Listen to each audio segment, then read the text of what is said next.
Hello friends, welcome to official exam point. देखिए, हमने political शुरू कर रखी थी और पॉलिटिकल के अंदर हम पढ़ रहे थे अनुच्छेदों को, और अनुच्छेद हमने कहाँ से 1 से लेकर के कहाँ तक 11 तक कंप्लीट कर लिया था। और साथ में हम भाग भी पढ़ रहे थे भी कि हमारे मूल जो संविधान है, संविधान के अंदर भाग कितने हैं 22, और उन 22 में से हमने 2 भाग को कंप्लीट कर लिया था। कौन कौन सा भाग 1 और भाग 2, दोनों के अंदर किस चीज का वर्णन है, ये सारी बातें अच्छे से पीछे वीडियो के अंदर हमने देख ली थी। अगर आपने वो वीडियो नहीं देखी है तो आप एक बार उन वीडियो को अच्छे से जा करके देखें। वहां पर हमने अनुच्छेद 1 से लेकर के 11 तक और भाग 2 दोनों अच्छे से कंप्लीट कर रखे हैं। वीडियो को ज्यादा से ज्यादा आप क्या किया करो, शेयर किया करो। अब देखिए, आज हम पढ़ेंगे क्या, भाग 3। भाग 3 के अंदर किस चीज का वर्णन है।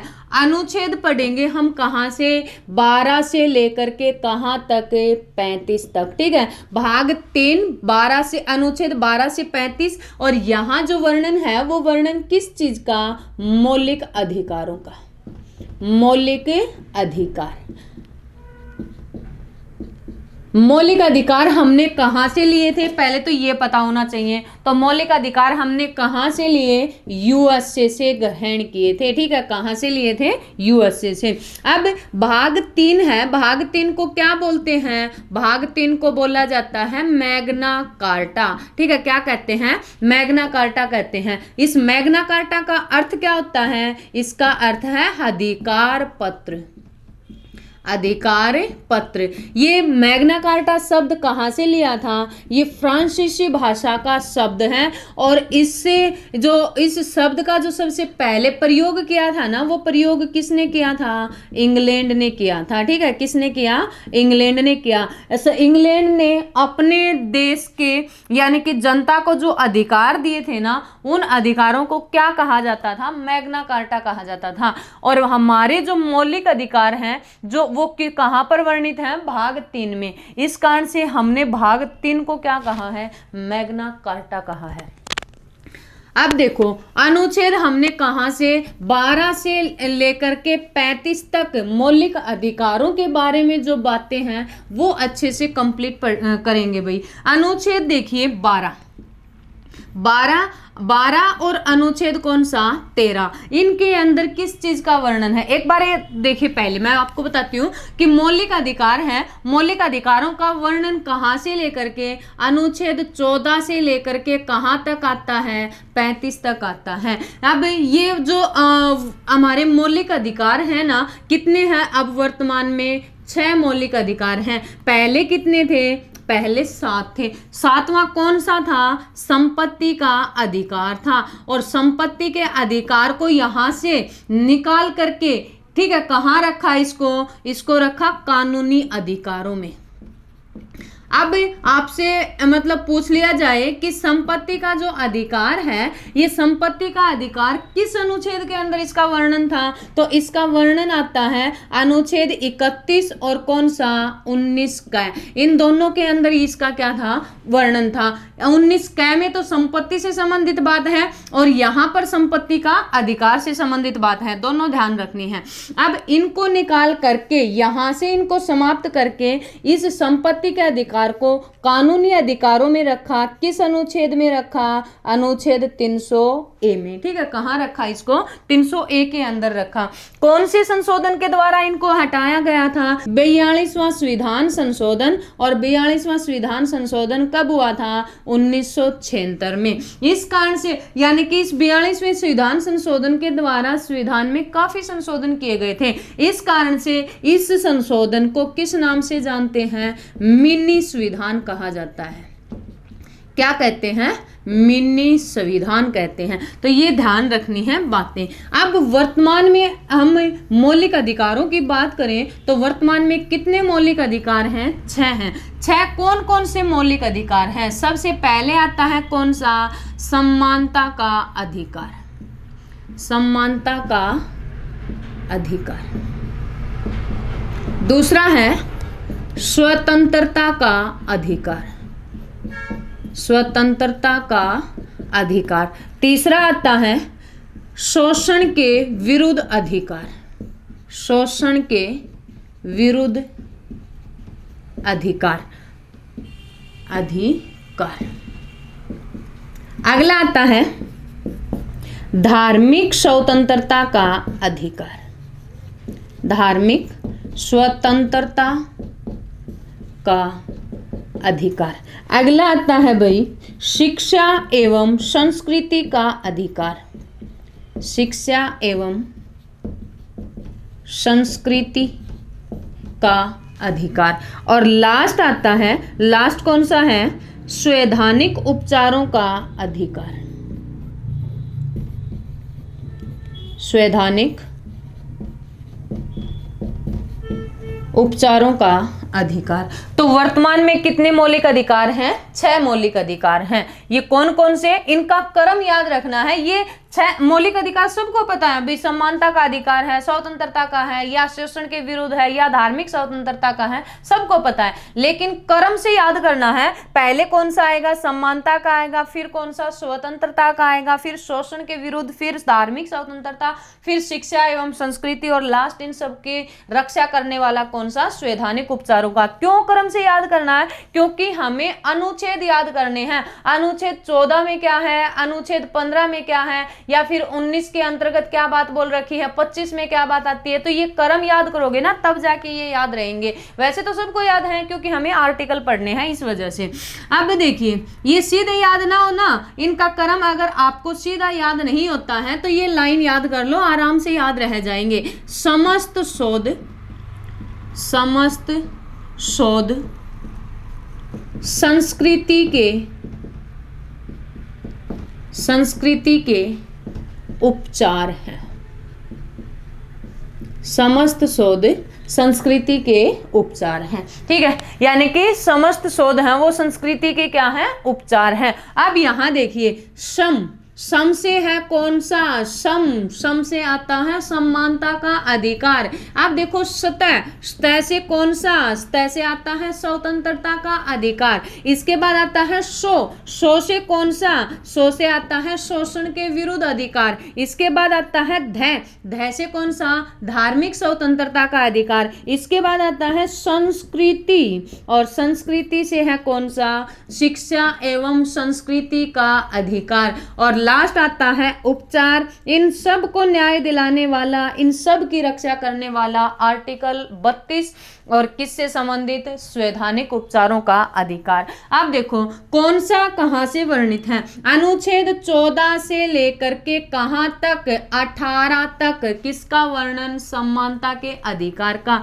अनुच्छेद कहां से? 19 से लेकर के कहां तक? 22 तक किसका? स्वतंत्रता का अधिकार। अनुच्छेद 23 से लेकर के 23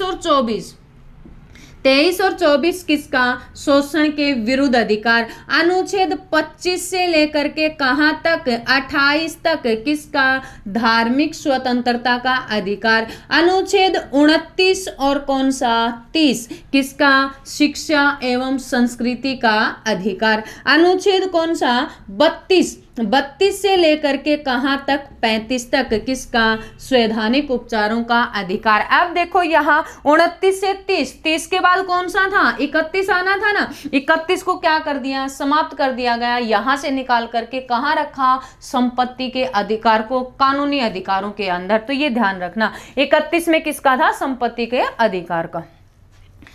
अब देखिए यहां पर हमने क्या पढ़ा? 14 से शुरू किए, लेकिन हम पढ़ रहे थे भाग 3 में कहां से शुरू है? 12 से 35। अब 2 आर्टिकल बच गए। 2 आर्टिकल कौन कौन सा? अनुच्छेद 12 और अनुच्छेद 13। इन दोनों के अंदर किस चीज का वर्णन है? तो 12 के अंदर क्या बात है? 13 में क्या बात बोल रखी है? अनुच्छेद 12 में है, यहां पर किस चीज को डिफाइन कर रखा है भाई? यहां देखो, अनुच्छेद 12 और अनुच्छेद कौन सा? 13। अनुच्छेद 12 में बात आती है किसकी? राज्य से संबंधित। यहाँ किसको परिभाषित कर रखा है? राज्य को परिभाषित कर रखा है। अब राज्य को परिभाषित किस प्रकार से कर रखा है? यानी कि कोई भी, मान लो कोई भी संस्था है या कोई भी इंस्टीट्यूट है, ठीक है, जिसकी स्थापना किसके द्वारा की गई हो? सरकार के द्वारा की गई हो, ठीक है, तो वो किसके अंतर्गत आएगा? राज्य के अंतर्गत आता है। या फिर कोई भी संस्था है या कोई भी इंस्टीट्यूट है, चाहे वो प्रत्यक्ष रूप से या अप्रत्यक्ष रूप से किसका सहयोग प्राप्त कर रहा है, सरकार का सहयोग प्राप्त कर रहा है, तो वो भी किसके अंतर्गत आएगा, राज्य के अंतर्गत आएगा। तो ये बात कहां पर, अनुच्छेद 12 में वर्णित है। अनुच्छेद 13 में क्या बात बोल रखी है, यहां पर दो बातें आती हैं। दो बात कौन कौन सी हैं, एक तो यहां पर किसको परिभाषित कर रखा है, विधि को परिभाषित कर रखा है। दूसरी यहां पर बात क्या बोल रखी है, न्यायिक पुनरावलोकन की बात आती है। न्यायिक पुनरावलोकन, पुनरावलोकन। अब ये क्या चीज है भाई, यहां पर न्यायिक पुनरावलोकन और विधि। अब विधि को परिभाषित और किससे संबंधित, न्यायिक पुनरावलोकन से संबंधित है। अनुच्छेद 13 के अनुसार अगर कोई भी विधि या कोई भी कानून ये क्या करें कि हमारे मौलिक अधिकारों का अगर हनन कर रहे हैं, तो यहाँ न्यायपालिका को क्या दे दी, स्वतंत्रता दे दी। ठीक है, क्या चीज दी है कि वो उन विधि को या उन कानूनों को एक बार दोबारा से देखे। ये बात कहां पर, अनुच्छेद कौन सा, 13। ठीक है ना। तो विधि और न्यायिक पुनरावलोकन न्यायपालिका से संबंधित, किसके लिए, किसको देखने से संबंधित है, जो कानून या जो विधि है, वो जो विधेयक है या जो कानून है, वो क्या करें, हमारे मौलिक अधिकारों का हनन कर रहे हैं, तो उनको दोबारा से चेक करें। भीमराव अंबेडकर ने क्या कहा, भीमराव अंबेडकर ने ये जो हमारा कौन सा अनुच्छेद जो 13 है ना, इस अनुच्छेद 13 को मोस्ट इंपोर्टेंट क्या माना है, आर्टिकल माना है। किसमें, 395 में से।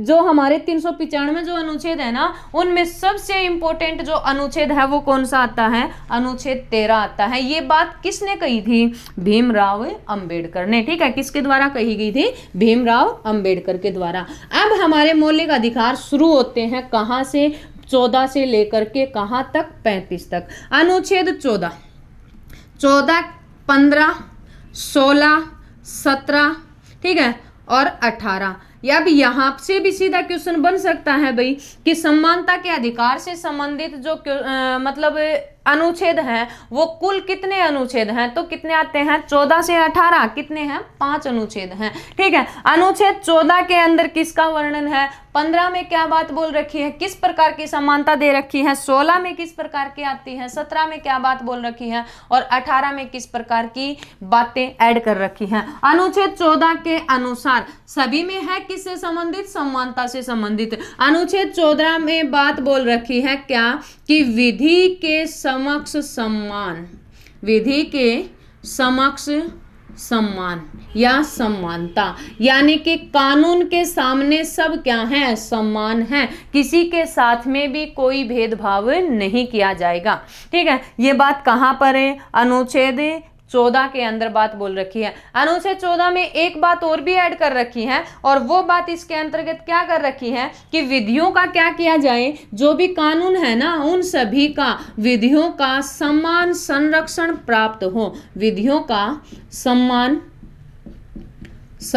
संरक्षण। ठीक है, क्या है, विधियों का समान संरक्षण। मतलब क्या समझे यहां पर कि विधि के समक्ष समानता और विधियों का समान संरक्षण। मतलब मान लो किसी ने कोई अपराध वगैरह कर रखा है, ठीक है, तो चाहे वो राजा का बेटा यानी कि किसी राजनेता का बेटा हो या कोई गरीब का बेटा हो, तो वो अगर किसी भी व्यक्ति ने अगर सेम अपराध कर रखा, तो उस अपराध की क्या होनी चाहिए, सेम सजा होनी चाहिए। ये नहीं होना चाहिए कि राजा का बेटा या राजनेता का बेटा है तो इसकी सजा को कम कर दिया जाए। तो यहाँ पर कानून क्या होंगे, सबके लिए समान होंगे। ठीक है ना, कानून किसी के साथ में कि ये महिला है, ये मतलब जेंट्स है, तो इनके मतलब इसको देख करके भी इनके साथ में भेदभाव किया जाए, तो ऐसा कुछ नहीं है। यहाँ पर कानून के सामने क्या है, सब समान है। अगर किसी ने कोई अपराध किया है तो उसको क्या दी जाएगी, उसको सेम सजा दी जाएगी। ये बात बोल रखी है यहाँ पर।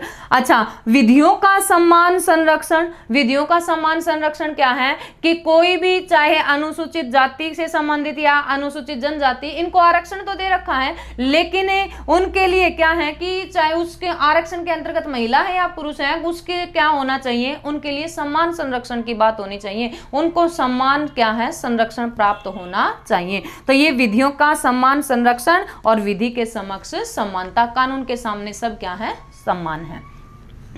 अनुच्छेद 15 15 के अंदर क्या बात है, यहां पर 5 प्रकार की बातें आएंगी, 5 प्रकार की समानता से संबंधित बात आएगी भाई। अब देखो अनुच्छेद 15(1) में बात है किसकी, धर्म, मूल, वंश, जाति,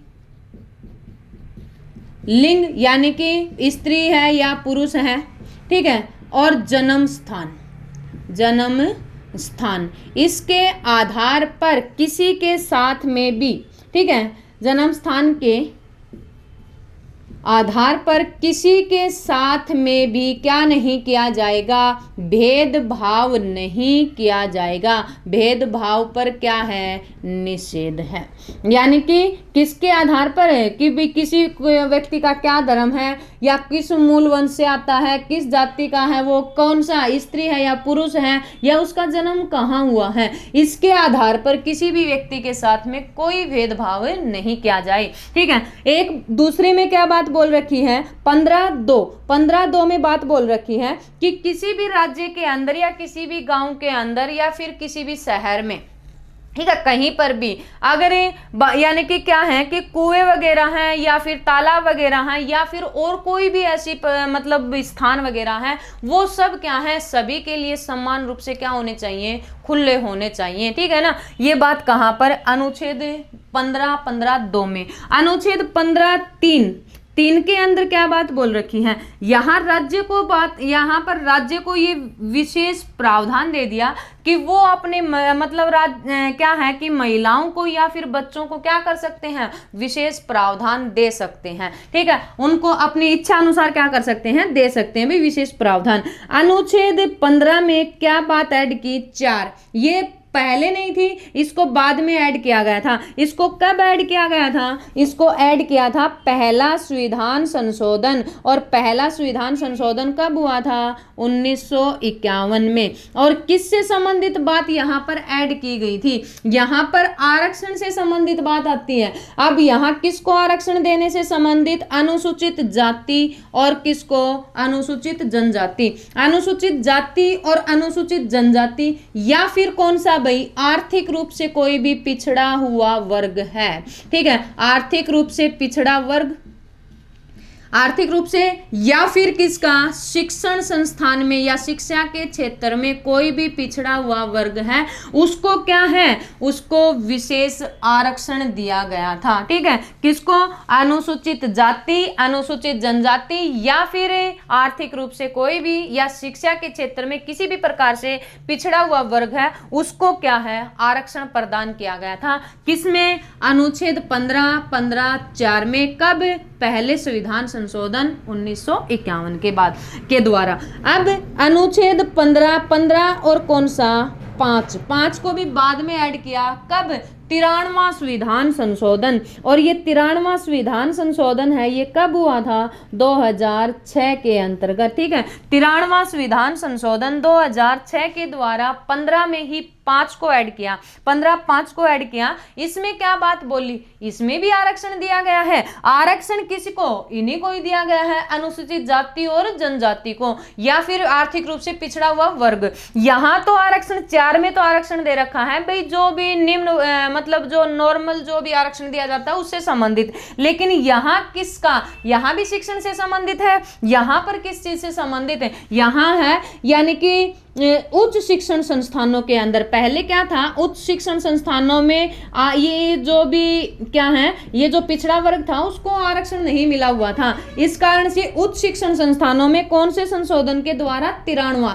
इसके द्वारा उच्च शिक्षण संस्थानों में भी किसको, अनुसूचित जाति, जनजाति या आर्थिक रूप से जो पिछड़ा वर्ग है उसको भी क्या है, आरक्षण प्रदान किया गया।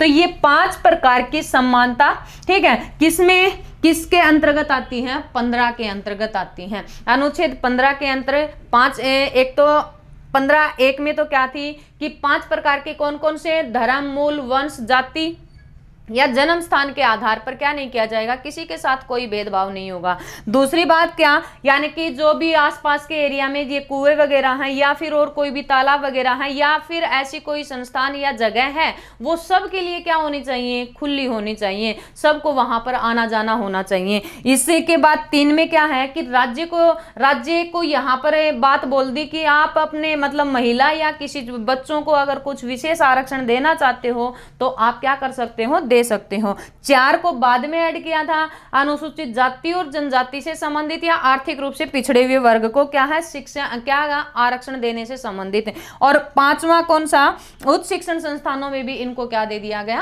आरक्षण प्रदान किया गया। कौन से के द्वारा, 93वां संविधान संशोधन 2006 के द्वारा। अब इसके बाद देखिए अनुच्छेद 16 के अंतर्गत क्या बात बोल रखी है। अनुच्छेद 16 में किस प्रकार की समानता की बात आती है, यहां बात आती है रोजगार के अवसर, ठीक है, रोजगार के अवसर की समानता, अवसर की समानता, यानी कि आपको अवसर की समानता, ये या फिर लोक नियोजन की समानता, लोक नियोजन की समानता, ठीक है, लोक नियोजन की समानता मतलब सभी के लिए क्या है, रोजगार के अवसर समान प्राप्त होंगे। यहां कौन से में, अनुच्छेद 16 के अंतर्गत बातें बोल रखी है। अनुच्छेद 17 के अंदर किस चीज का वर्णन है, अनुच्छेद 17 में बात आती है किसकी, छुआछूत का अंत या अस्पृश्यता का अंत किया जाए, छुआछूत का अंत, कि हमारे देश के अंदर जो अस्पृश्यता की बात है उसको क्या कर दिया जाए, यहाँ पर समाप्त कर दिया जाए। ये बात कहाँ पर आती है, अनुच्छेद कौन सा, 16 के अंतर्गत आती है अभी। अनुच्छेद 17 के अंदर क्या है, छुआछूत का अंत और या फिर अस्पृश्यता का, अस्पृश्यता का क्या कर रखा है, यहाँ पर अंत कर रखा है, अस्पृश्यता का अंत, ठीक है। अनुच्छेद 18 के अंदर क्या बात ऐड कर रखी है, अनुच्छेद 18 में बात है किसकी, उपाधियों से संबंधित है, उपाधियों का क्या किया जाए, उपाधियों का अंत किया जाए, उपाधियों का अंत होना चाहिए। किसको छोड़ करके, सेना और शिक्षण संस्थान के अंदर जो भी मतलब उपाधि वगैरह या फिर सम्मानित किया जाता है उसको छोड़ करके बाकी जो भी उपाधि प्राप्त होती हैं उनको क्या किया गया है, समाप्त किया गया है। ये ध्यान रखना है किसको, सेना और शिक्षण संस्थानों में जो उपाधि प्राप्त होती है उनको छोड़ करके। लेकिन एक बात और यहाँ पर ऐड कर रखी है कि जो मतलब मान लो कोई भी व्यक्ति है, ठीक है, दूसरे देश के अंदर उसको कोई उपाधि प्राप्त होती है तो वो उपाधि किससे, राष्ट्रपति की अनुमति के बाद ही क्या करेगा, ग्रहण करेगा। ये बात भी कहां पर, अनुच्छेद कौन सा, 18 के अंतर्गत क्या कर रखी है, ऐड कर रखी है। तो हमने एक मौलिक अधिकार पढ़ा, कहां से, हमने आर्टिकल पढ़े 12 से लेकर के कहां तक, 18 तक। 12 में क्या बात थी, 13 में किस प्रकार की, और 14, 15, 16, 17 और 18 यहाँ पर किस चीज का वर्णन आता है, समानता के अधिकार का वर्णन आता है। अगला है कहां, 19 से लेकर के 22 तक कौन सा, स्वतंत्रता का अधिकार। इसको नेक्स्ट वीडियो के अंदर अच्छे से पढ़ेंगे कि कितने प्रकार की स्वतंत्रता दे रखी है, निजता का अधिकार है वो कब ऐड किया गया था, या फिर शिक्षा से संबंधित अधिकार आता है वो कब ऐड किया गया। ये सारी बातें कल नेक्स्ट वीडियो के अंदर अच्छे से कंप्लीट करेंगे भाई। वीडियो अच्छी लगे तो लाइक करना, शेयर करना और चैनल सब्सक्राइब जरूर कर लेना ताकि हमारी हर वीडियो आपके पास में पहुंचती रहे। Thank you.